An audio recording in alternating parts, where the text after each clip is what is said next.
autour de la transformation à l'œuvre dans les matériaux de construction. Je tiens à remercier notre panel d'experts d'être parmi nous aujourd'hui pour en décrypter les problématiques et les enjeux.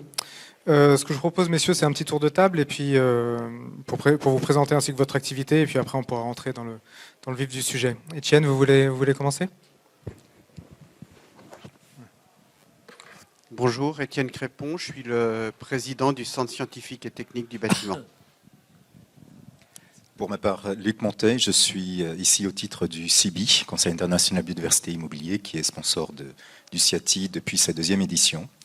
Et je suis également, donc je suis président de cette association, et je suis également, à titre salarié, d'une entreprise de conseil en immobilier qui est Mott MacDonald et qui fait finalement de l'accompagnement sur les projets de construction, de l'accompagnement technique aux prêteurs, et ce qui nous amène à être très impliqués sur les sujets bas carbone et les problématiques des matériaux. Bonjour à tout le monde, très content d'être avec vous en petit comité. Moi je suis Christophe Rodriguez, je suis directeur adjoint à l'IFPEB, l'Institut français pour la performance du bâtiment. On travaille avec l'ensemble des acteurs de la construction et de l'immobilier, et notre objectif c'est de faire du développement durable 2.0, de tester, d'apprendre ensemble, de mettre en commun les compétences. On a plein de gens concurrents qui viennent travailler avec nous dans la bonne humeur pour aller beaucoup plus vite. On va en reparler tout à l'heure, on a besoin d'aller vite. Bonjour à tous devant cette salle comble. Donc, je m'appelle Philippe Givkovic. Je travaille depuis très longtemps dans l'immobilier, trop longtemps sûrement. Et puis, il y a 7 ans, nous avons créé avec mon associé Guillaume Poitrinal une première société qui s'appelle Woodeum, puis une deuxième qui s'appelle WO2. Et ces sociétés ont une particularité, c'est de construire des immeubles en bas carbone et notamment en bois massif CLT. Merci beaucoup.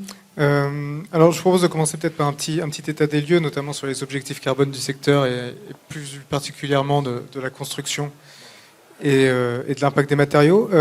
Christophe, vous voulez nous poser un peu le cadre ? Ouais. Vous m'entendez pas ? Est-ce que vous entendez bien ? J'ai l'impression que c'est un peu fort même. C'est une catastrophe. C'est mieux ? Vous entendez aussi bien ? Ça va vous Peut-être vous rapprocher un petit peu. Non, avec le micro alors. D'accord. Pardon ? Ah, parfait. Nous, on vous entend pas bien, vous pouvez prendre un micro. Bon, allez, quelques mots sur l'état des lieux. Avant de se projeter dans le futur, peut-être regarder un petit peu l'ensemble du chemin parcouru. Quand on regarde derrière nous, ça fait plus de 40 ans à présent que dans le secteur de la construction et l'immobilier, on s'est construit un socle de pensée commun sur l'efficacité énergétique. On a appris tous ensemble à faire de l'efficacité énergétique. On a été aidé par le destin, parce que les premières réglementations thermiques sont arrivées un peu après le premier choc pétrolier. On a pris conscience qu'il fallait quand même regarder un peu ce qui se passe sur les consommations d'énergie. Et donc on a travaillé ensemble collectivement à apprendre à consommer moins, consommer mieux. Le meilleur kilowattheure est celui qu'on ne consomme pas, etc. C'est un ensemble de dictons comme ça qu'on connaît chez soi à la maison et puis aussi dans le milieu professionnel. Donc on s'est construit ensemble une façon de penser l'efficacité énergétique. Et là, si on regarde devant nous, il y a un formidable challenge maintenant qui s'offre à nous, parce que maintenant on veut penser carbone. Alors l'énergie et le carbone, c'est assez lié, on aura l'occasion d'en reparler. Mais on s'est donné un objectif. Déjà, là, on est en 2015, les accords de Paris, il y a plus de 200 pays qui se disent on veut être neutre en carbone. On a marketé la neutralité carbone, la performance carbone.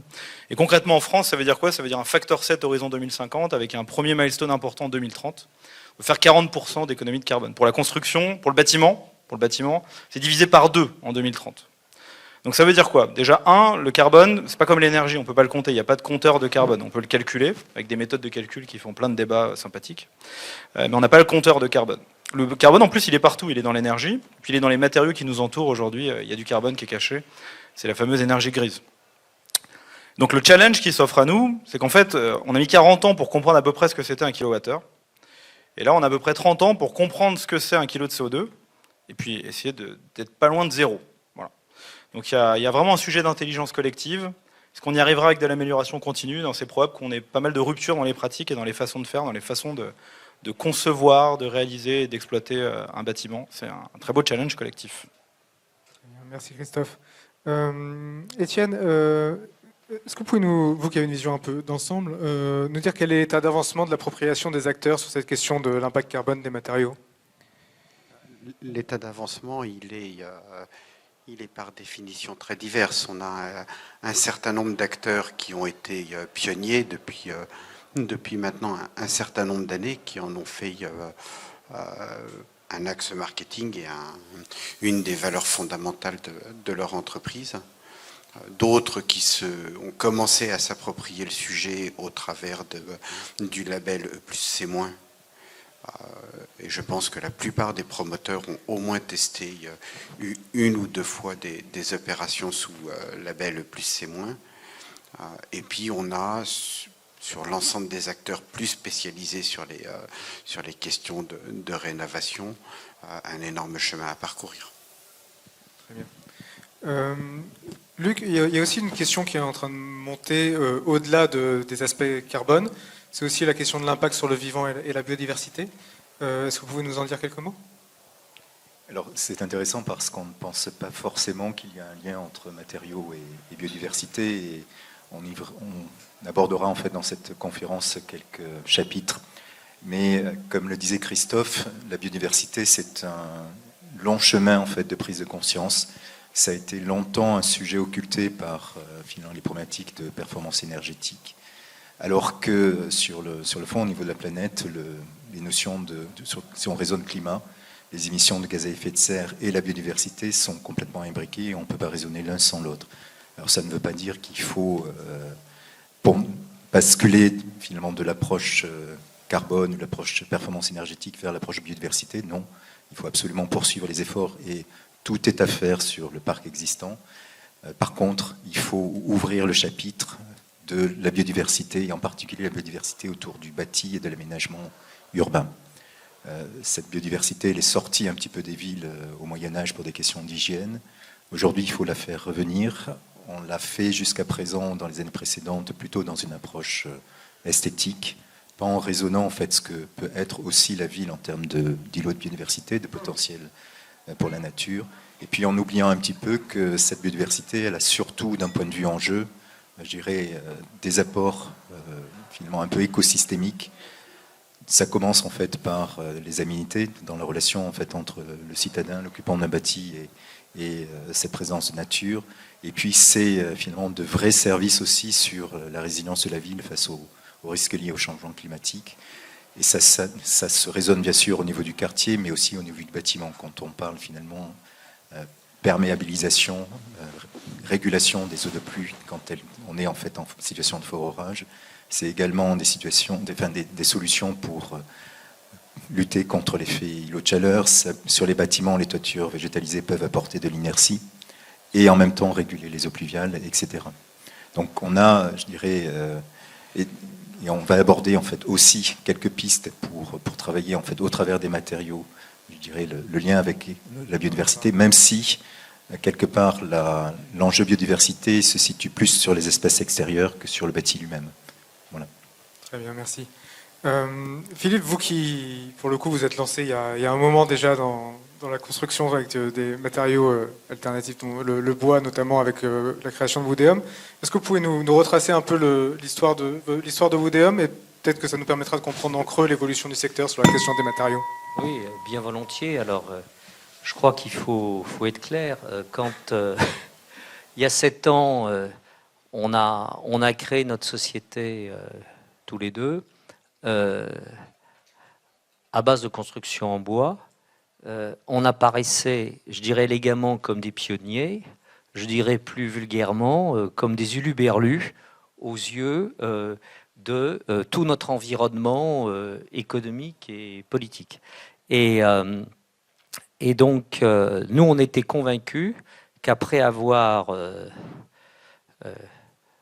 construit plusieurs millions de mètres carrés de bureaux et de logements de façon traditionnelle, je dirais pudiquement, le vrai sujet, ça allait être le sujet de l'empreinte carbone et l'émission de CO2. Et donc que le bois nous paraissait apporter une réponse tout à fait intéressante par rapport à cet enjeu de réduire l'empreinte carbone.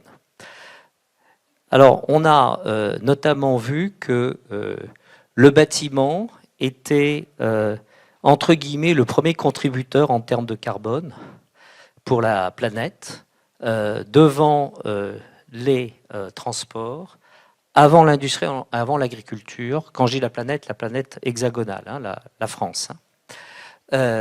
Ensuite, on a également analysé, on a vu que dans le bâtiment, la barre de la construction représentait 60% de l'émission de carbone par rapport à l'exploitation sur une durée de vie d'un bâtiment. Et donc, on a pris notre chapeau et notre canne et on est allé en discuter avec les maires et avec les aménageurs. Et là, je dois dire qu'on a eu assez vite un écho favorable. On a expliqué que notre bois, c'était un mode constructif. On ne construisait pas des cabanes. C'était pas la maison des 3 petits cochons. C'était du CLT, du lamellé-collé croisé, du cross-laminated timber, qui est une invention d'ailleurs française d'un certain Gauthier dans les années 60, qui a été, comme un certain nombre d'inventions françaises, reprise après par des industriels des pays nordiques, et que ce CLT, qui se présente sous la forme de voiles de 16 mètres de long sur 3 mètres de haut, permettait de stocker beaucoup de carbone. En clair, 460 kilos de carbone stockés par mètre cube de CLT pour une émission sur la construction traditionnelle en béton de 470 kilos. Ce qui veut dire que nos immeubles en CLT ont une empreinte carbone de 50% inférieure à la construction en béton. Et c'est vrai que les élus ont été très sensibles au fait qu'on construisait plus vite que la construction classique, puisque grosso modo, une opération de logement, sur une opération d'une 60aine de logements, 70 logements, vous montez un étage par semaine contre un étage par mois en béton. Ensuite, qu'il y avait 6 à 8 fois moins de camions. Ensuite, que c'est des chantiers secs, donc sans eau, sans poussière. Ensuite, que ce sont des chantiers qui sont par nature peu bruyants, puisque le matériau CLT est découpé au millimètre en usine, numéroté, et livré sur les chantiers et posé par ordre de pose en fonction des numéros de chaque panneau. Voilà, et que enfin, c'était 5 fois plus léger que le béton avec la même résistance, de telle sorte que ça se prêtait très bien aux surélévations, notamment dans les villes ou sur les couvertures. Voilà donc ça. Alors donc aujourd'hui, où on en est que le bois, maintenant, tout le monde en veut, si je puis dire. Et donc on est passé d'une production des constructions en bois de 3% à 8%, ça représente aujourd'hui 8% de la construction globale. De notre côté à nous, le petit a un petit peu grandi, puisque nous avons aujourd'hui près de 4000 logements en livrés et engagés, et un peu plus de 300 000 m² de bureaux, avec un fonds d'investissement que nous avons constitué, car dans un second temps, après les élus, les aménageurs, ce sont les clients, qui est quand même pas une chose inutile, les clients investisseurs d'abord institutionnels, qui nous ont rejoints dans notre fonds bas carbone, parce que ce fonds était avant tout un fonds bas carbone, et puis nos clients particuliers qui, je me souviens, lorsque nous avons livré notre première opération, étaient surtout intéressés par l'économie qu'ils allaient faire en matière de charge. Alors, comme vous le savez, le bois a une très faible inertie. Ça veut dire quoi? Ça veut dire que vous n'êtes pas obligé, à l'inverse du béton, d'être obligé de chauffer les murs pour chauffer la pièce. Vous chauffez rapidement la pièce, et de la même façon, il y a une modulation qui peut vraiment s'opérer de façon très facile. De la même façon, quand il fait très chaud, le soir, vous ouvrez votre fenêtre, et la chaleur ne reste pas à l'intérieur de la pièce et s'en va. À l'inverse que des constructions en béton, où la chaleur reste à l'intérieur des pièces. Alors, je suis désolé, je suis un peu long, mais bon, l'expérience, voilà. Donc, je voudrais vous dire que nous avons aussi beaucoup réfléchi sur le produit en tant que tel, et le produit du bois, on a fait travailler un groupe de médecins. C'est la première fois que des médecins travaillaient avec épidémiologistes, travaillaient et un chef de service de bactériologie sur les effets bénéfiques du bois. Et ils ont recensé plus de 70 études scientifiques qui ont été faites par des médecins dans le monde entier et qui démontrent de façon très claire que dans un environnement de bois, vous avez un rythme cardiaque qui est inférieur au rythme cardiaque de façon importante, puisque c'est 8600 battements de cœur en moins, 2 heures par jour, le cœur fonctionne moins que dans des constructions classiques, avec également une tension artérielle plus faible, ce qui permet une meilleure concentration, un meilleur sommeil, etc. Et la deuxième chose, ils ont constaté, en recensant ces études aussi qui ont été effectuées, que le pH du bois est tellement acide et sa porosité est telle que les bactéries restent beaucoup moins longtemps que sur, alors ils ont fait des tas d'essais, que sur d'autres matériaux. Voilà, alors nous on a beaucoup réfléchi depuis la pandémie sur les crises, ça permet quand même de se remettre en question. Voilà. Et donc, on a beaucoup réfléchi sur le produit et sur le produit bien-être et santé. Et on a pris une douzaine d'engagements sur chacun de nos immeubles de bureaux. Alors, je ne vais pas vous les citer tous, mais je vous en tirerai juste 3 ou 4 qui sont tournés autour des grandes pathologies que ces médecins ont définies. Parmi ces engagements, on est parti du principe qu'il fallait offrir à chaque utilisateur de bureau 20% des surfaces du bureau en surface extérieure. C'est-à-dire qu'il fallait qu'il y ait suffisamment de terrasses, de balcons, de jardins pour que la nature entre dans l'immeuble et que les futurs salariés puissent bénéficier, je dirais, d'un contact extérieur. De la même façon, on a mis au point tout un système de traitement d'air, de telle sorte que l'air soit purifié, renouvelé toutes les 7 minutes par un système de ventiloconvecteur avec un système de filtre par UV. Ensuite, l'une des choses importantes, c'est qu'on a constaté que sur la santé, il y avait un effet bénéfique important pour tout ce qui concerne pour tout ce qui concerne la mobilité dans les immeubles. Et donc, on a remis à jour des grands escaliers pour que les gens aient envie de prendre les escaliers plutôt d'être enfermés comme des escaliers de secours. On a mis en place des systèmes de potager systématiquement dans toutes nos opérations, des systèmes de fitness indoor et également outdoor. On a également prévu qu'il fallait qu'il y ait des grandes hauteurs sous plafond, donc on a supprimé tous les faux plafonds, on a gardé les faux planchers, on a supprimé les faux plafonds, en mettant les plafonds bruts en bois massif apparent, de telle sorte que nos hauteurs, on loue et on vend également des mètres cubes et pas seulement des mètres carrés. On est plus de 3 mètres de hauteur dans l'ensemble de nos opérations de bureau. Enfin, on a prévu pour la circulation de l'air d'avoir systématiquement la moitié de la façade qui s'ouvre, de telle sorte qu'il y ait une circulation naturelle de l'air qui puisse opérer. Voilà ce que je voulais vous dire sur ce cheminement. Merci beaucoup, Philippe. Alors, peut-être Christophe, du coup, on voit que le bois est arrivé à un certain niveau de maturité avec ce que nous a retracé Philippe. On en est où concrètement des matériaux biosourcés aujourd'hui? Quels sont-ils? Comment s'intègrent-ils au chantier? Et peut-être quels sont encore les freins qui subsistent ou les problématiques qui se font jour? Pour parler des freins, je vais un petit peu parler de béton parce qu'on a beaucoup parlé de bois. Comme ça équilibrera plus. Non, si on veut parler des freins, déjà, moi, il y a une métaphore que j'aime bien partager. On a tendance, lorsqu'on analyse les freins, à siloter un peu les acteurs du bâtiment. On va se dire quels sont les freins pour les maîtres d'ouvrage, pour les architectes, pour les industriels. Et moi, j'aime bien dire que le secteur de la construction, c'est une industrie. Et quand on visite ce site industriel, on tombe sur des architectes, on tombe sur des maîtres d'ouvrage, etc.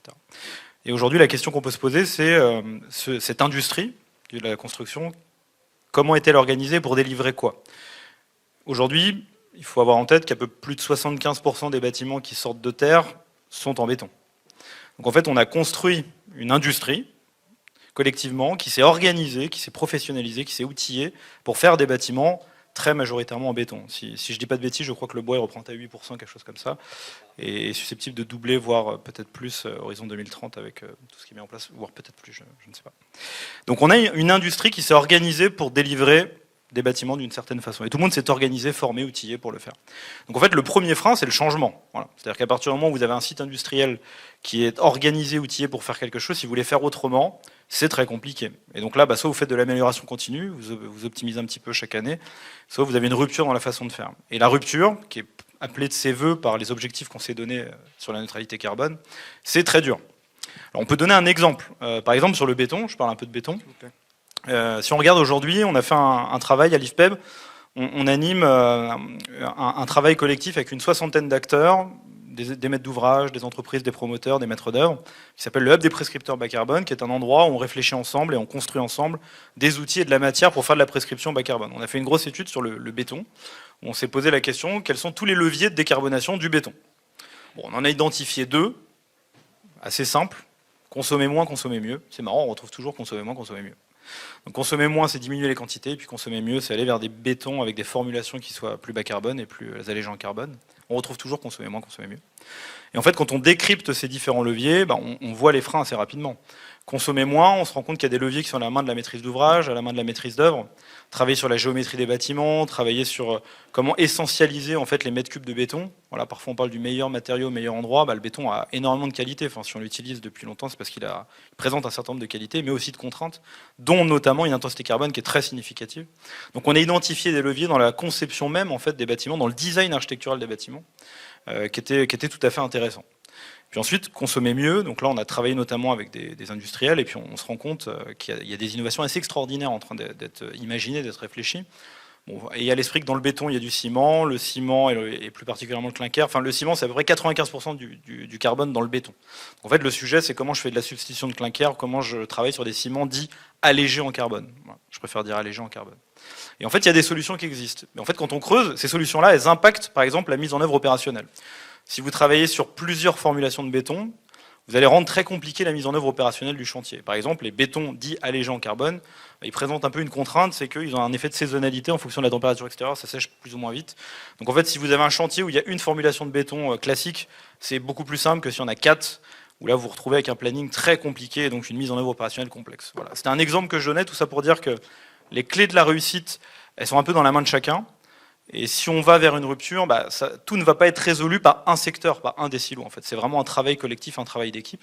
Et donc aujourd'hui, on a effectivement des évolutions dans les pratiques, des évolutions dans les technologies, et puis probablement plus de mixité dans les matériaux, puisque chaque matériau a une très belle histoire à raconter. Donc on peut s'imaginer que cette industrie du bâtiment que je narrais tout à l'heure va évoluer fortement dans les prochaines années. Merci Christophe. Étienne, en termes d'investissement R&D, où est-ce que vous voyez les acteurs investir dans ces nouveaux matériaux? Et peut-être justement pour remonter sur ce que disait Christophe, comment arriver à fédérer tout le monde pour créer un... Ce dont on est absolument convaincu au CSTB, c'est que la lutte contre le changement climatique, au-delà de la question du carbone, de la biodiversité, de l'économie de ressources, la lutte contre le changement climatique va obliger l'ensemble des secteurs industriels, et en particulier le secteur de la construction. Je ne sais pas s'il est industriel ou pas, mais en tout cas, il va l'obliger à connaître une révolution industrielle, c'est-à-dire à revisiter l'ensemble de ses produits, l'ensemble de ses équations économiques, pour répondre à cette obligation. Ça sera par la voie réglementaire, c'est le cas aujourd'hui pour le carbone, ça sera par la voie économique, c'est le cas aujourd'hui pour l'économie circulaire, ça sera aussi et fortement la pression des usagers, des habitants, qui demanderont plus de nature, moins de carbone, plus de confort l'été. En clair, le secteur de la construction a vraiment devant lui une révolution industrielle comme probablement il n'en a pas connu, sauf peut-être avec l'apparition du béton il y a quelques siècles. Et que ça, c'est comme toujours dans une révolution industrielle, c'est générateur d'énormément d'opportunités pour les acteurs, pour ceux qui savent se saisir du sujet. c'est générateur aussi d'énormément de risques. On connaît tous des exemples dans l'histoire économique de la France ou ailleurs dans le monde, d'acteurs qui étaient dominants sur leur marché et qui en quelques années, parce qu'ils ont raté la révolution industrielle ou l'évolution industrielle qui arrivait, ont totalement disparu. Le meilleur exemple, c'est les diligences. Diligence, c'était l'acteur dominant du transport avant le train, et puis avec le train, ça a complètement disparu.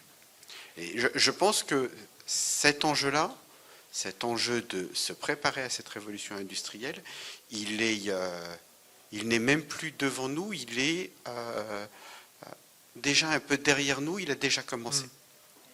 Ce qu'on constate au CSTB, où on est un peu en contact, vous le savez, avec les industriels du secteur de la construction, c'est qu'un grand nombre, toutes filières confondues, se sont saisis du sujet et qu'il y a effectivement un certain nombre d'évolutions, de transformations de produits, que ça soit le produit en tant que tel dans sa composition, que ça soit le produit dans ses modalités de mise en œuvre, qui commencent à intégrer et qui intègrent les enjeux du changement climatique.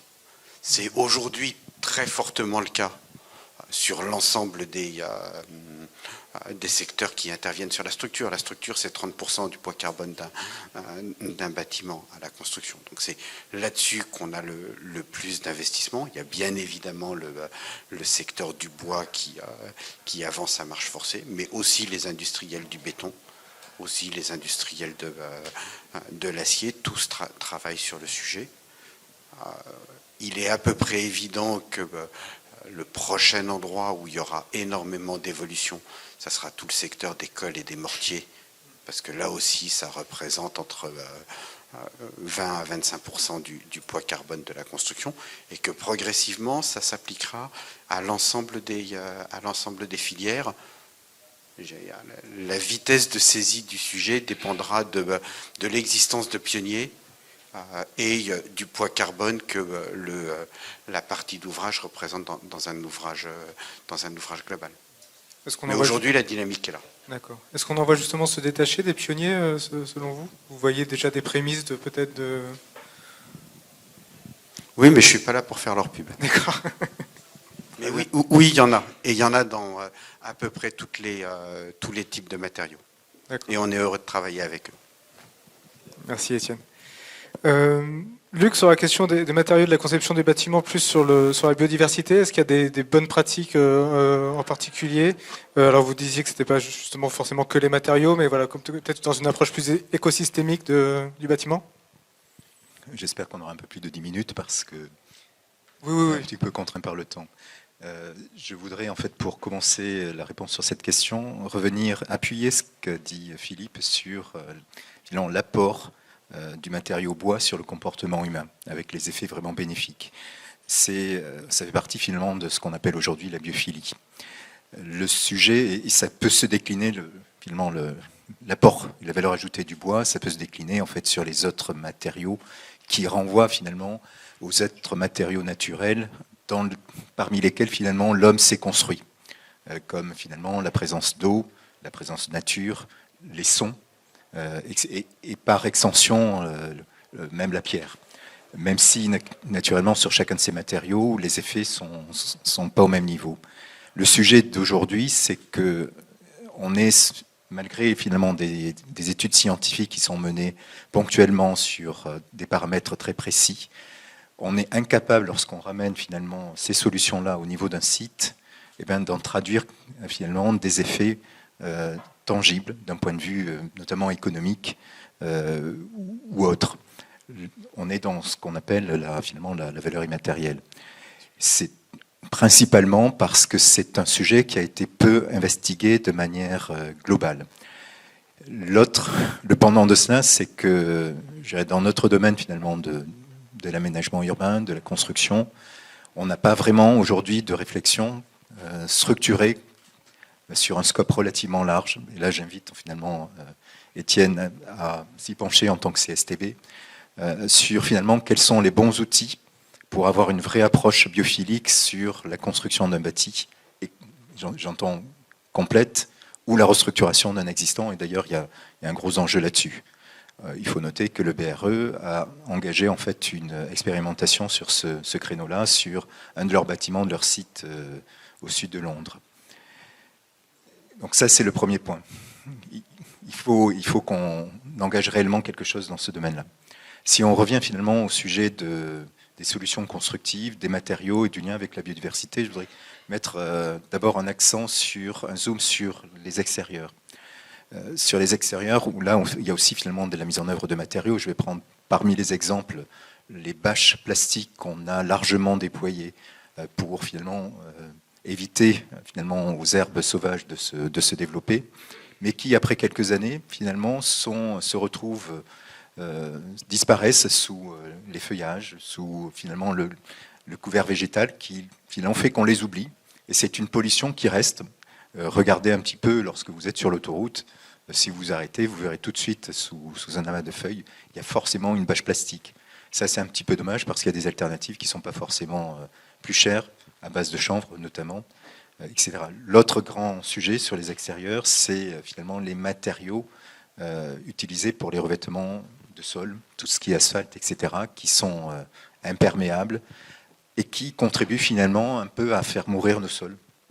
Ça ne veut pas dire qu'il faut oublier les sous-couches un peu pour permettre finalement d'avoir une capacité de portance, mais il faut travailler sur les solutions de revêtement de surface perméables. Il y en a, elles sont malheureusement aujourd'hui trop chères.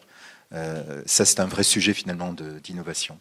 Si on vient sur le sujet biodiversité attachée au bâti, un des premiers sujets, on peut revenir rapidement sur les toitures végétalisées qui sont une vraie solution, sous réserve qu'on sache faire les bons équilibres entre l'impact négatif carbone qu'il faut pour introduire des supports qui vont être composites, plastiques, etc., et l'apport finalement de cette toiture en termes d'inertie thermique, notamment. Le sujet pour la végétalisation du bâti, et encore une fois, pour nous, ce n'est pas forcément un enjeu de biodiversité, le fait de végétaliser à tout prix le bâti. Ce sera peut-être plutôt sur des touches. Le sujet, c'est de dire, est-ce que finalement les façades ne peuvent pas servir d'habitat? Alors on a vu apparaître progressivement des solutions de nichoirs. Ce qu'il faut travailler aujourd'hui, c'est des solutions qui permettent facilement l'intégration de ces nichoirs sans venir les rapporter. Et dans les solutions pertinentes, si on revient finalement aux solutions de panneaux béton ou de façades béton, c'est celles qui permettent, par la conception du béton ou le profil, d'avoir finalement toute une série d'ancrages pour finalement la petite faune ou la petite flore, type lichen, etc. On peut citer à titre d'exemple ce qui a été mis en œuvre il y a maintenant 3-4 ans sur l'école de la biodiversité sur Boulogne, où finalement les panneaux béton finalement, ont été conçus de cette façon-là. Et on a finalement aujourd'hui une vraie solution. Alors c'est plutôt, on peut parler de biotope sec, parce que c'est pas finalement de la végétation luxuriante, etc. Mais c'est un apport très efficient en fait sur ces problématiques-là, concrètement. Très bien. Merci beaucoup. Écoutez, malheureusement, on est un peu pressé par le temps. Je voudrais terminer avec vous, Philippe, sur peut-être la question de la filière, notamment celle que vous connaissez le mieux, celle du bois, la difficulté de structuration peut-être, et pour arriver à vraiment passer à l'échelle supérieure. Oui, alors donc très brièvement, sur le bois, on a plusieurs challenges. Le premier, c'est la faible disponibilité aujourd'hui des ressources en France pour pouvoir transformer ça en ressources plus abondantes, à la fois sur, je dirais, la qualité de l'exploitation forestière, qui a une marge d'amélioration en France notable, mais aussi de l'insuffisance de l'infrastructure industrielle. Est-ce que vous savez que 90% des scieries ont disparu au cours des 50 dernières années? Donc, pour vous donner un exemple concret, nous, WO2, nous avons besoin pour notre production annuelle de 40 000 m3 de bois CLT par an. Le numéro 1 français, industriel, fabrique 25 000 m3 par an. Donc là, il y a un vrai, il y a un vrai sujet que d'ailleurs la Cour des comptes a parfaitement identifié en considérant que nous sommes exportateurs de bois brut, mais en même temps très importateurs de bois fabriqué. Vous voyez un peu le paradoxe. La deuxième chose, c'est que le bois, aujourd'hui, tout le monde veut en faire. Bon, enfin, beaucoup d'acteurs, promoteurs, investisseurs veulent en faire. C'est compliqué à faire. C'est vraiment très compliqué parce que l'unité de mesure, c'est le millimètre. À l'inverse du béton, on peut arranger un peu les choses, boucher, refaire des trous, etc. Là, si on se trompe un tant soit peu dans les dimensions, on est fichu.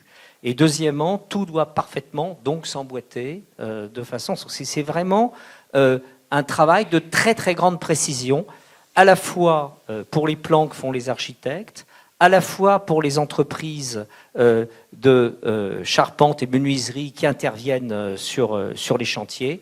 Donc tout ça est vraiment tout à fait essentiel. Et enfin, pour terminer, on a un frein qui aujourd'hui est identifié avec la doctrine Pompier qui est sortie cet été et qui souhaite, pour les immeubles en bois, accompagner la réalisation de ces immeubles en bois par des systèmes d'extinction à eau, passifs ou actifs, dès que les immeubles atteignent une certaine taille.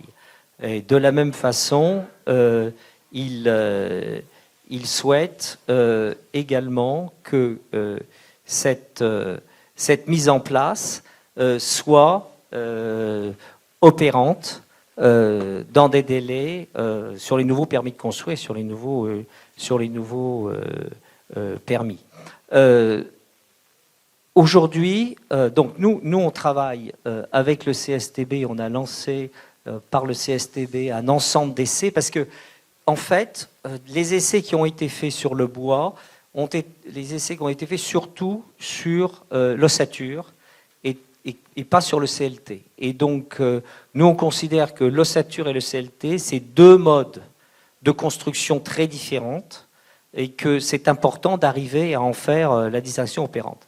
Et puis, le deuxième point, à un moment où on veut arriver à une économie de l'empreinte carbone, avoir une empreinte carbone la plus faible possible, encapsuler, car c'est le second sujet que souhaiteraient éventuellement avoir les pompiers, encapsuler le bois des bâtiments, crée une empreinte carbone très forte et augmente de façon significative les coûts. Donc voilà, donc ça c'est nos nouveaux challenges que nous lançons sur le sujet. Quand je dis nous, je dis d'abord essentiellement le CSTB. Très bien. Écoutez, je vous remercie beaucoup. Je suis désolé, on est obligé de courter un petit peu parce qu'on a commencé un peu en retard. Mais je vous remercie beaucoup, c'était très éclairant et j'espère que ça vous aura intéressé aussi. Je pense qu'on peut les applaudir.